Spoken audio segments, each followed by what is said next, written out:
रसिया में चुनाव था और फिर पुतिन जीत गया। 24 साल से राज कर रहा था, फिर से एक बार जीत गया। वो अच्छा खासा वोट से जीता है, उनका अच्छा पकड़ है।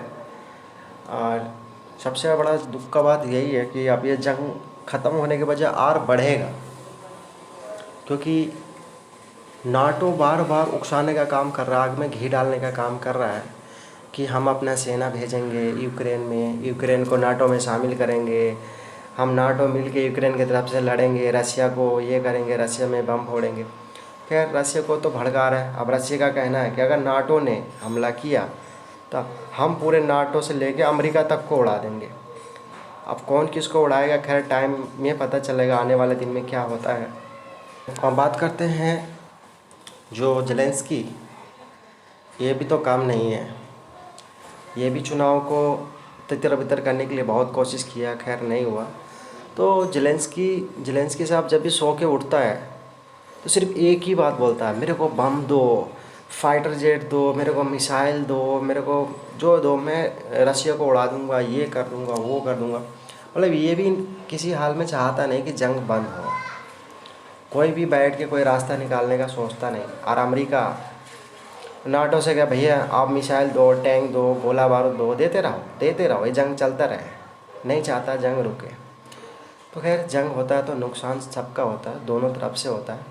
कोई कितना बड़ा ताकतवर हो या कमज़ोर, तो नुकसान सबका है, सिर्फ एक आदमी का नुकसान नहीं होता है। तो यूक्रेन का भी काफ़ी नुकसान हुआ है, गाज़ा जैसा हालात हो गया है। तो मेरे ख्याल से इस जंग को यहीं रोकना चाहिए सब मिलकर, लेकिन रोकने के बजाय नाटो और इसको भड़का रहा है। खैर, अब नाटो ने जो धमकी दिया है, इसके बाद अब चाइना का भी कहना है कि अगर नाटो ने हमला किया तो फिर चाइना फुल सपोर्ट रसिया को करेगा, रसिया के साथ है, एक हिसाब से उसने बोल दिया है। इस मास्टरमाइंड जो है बाइडन, अमेरिका मास्टरमाइंड है। कहीं भी दंगा हो रहा है, जंग हो रहा है, किधर भी, इसका मास्टरमाइंड अमेरिका है। ये तो बोलेंगे देखो ऐसा है वैसा है, संभालना चाहिए, अच्छा चाहिए, पीछे से कुछ और बोलेगा, सामने कुछ और बोलता है। लेकिन इस जंग का फ़ायदा मुझे लगता है कि सिर्फ चाइना को होने वाला है, क्योंकि ये न्यूट्रल है। सब अपना हथियार इसको दे रहा है, उसको दे रहा है, सब आपस में लड़के कमज़ोर तो हो रहा है, पर ये अपना धंधा कर रहा है, अपना आराम से है। अब बात करूँगा मैं, हूती कहाँ से पीछे रहने वाला था। हूती का भी कहना है कि खैर, इनके भी अभी जो सेना है 8 लाख सेना हो गया है, ट्रेनिंग जो दिया है। तो हूती का भी कहना है कि अगर नाटो ने हमला करता है तो हम भी जो है अपना भूकाल मचाएंगे समुंदर में, सभी जितने भी नाटो का जो जहाज़ हम सबको डुबोएंगे। खैर, हूती भी बोल रहा है हम रसिया के सपोर्ट में है। अब बात करते हैं गाज़ा सिटी शहर ऐसा था, हर दीवारों में ऐसा चमक रहा था, लेकिन इसका हालात अगर हो गया, क्योंकि इसका कोई सपोर्ट नहीं कर रहा है भाई। इजराइल को नाटो, अमेरिका, हर देश उसको हथियार ठूस ठूस के मिल रहा है, उनको पैसा मिल रहा है, सब कुछ मिल रहा है, लेकिन गाज़ा को यहाँ खाने को कोई नहीं दे रहा, खाने को भी मतलब नहीं पहुँच रहा। तो खैर, उनका क्या कहना।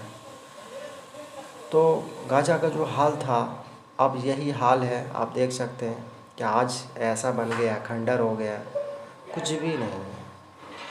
मुझे लगता है कि इसको अगर फिर से बनाया जाए, अगर एग्जांपल के तौर पर, खैर इजराइल तो कब्जा कर लिया, अब मुझे लगता नहीं कि गाज़ा में ऐसा कुछ बनाने देगा, क्योंकि मिडिल ईस्ट का जो कुछ है अब्बा झब्बा, ये लोग ठूस ठूस के खाना, पेट्रोल, हर चीज़, हर सुविधा पहुंचा रहा है इजराइल को कोई दिक्कत नहीं है।